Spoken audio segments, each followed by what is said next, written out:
Another day, another adventure. Steak fillet? 39 dirhams lang? Totoo ba? Ako nga pala si Prince, isang OFW dito sa Dubai. Tara, sama ka.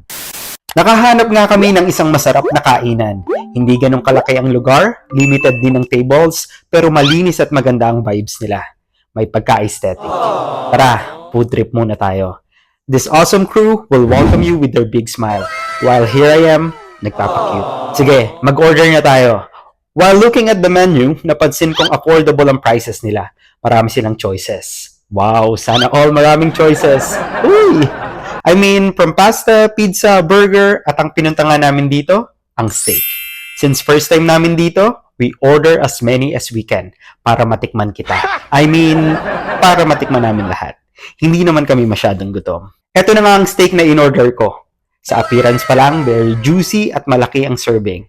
Ang bango pa.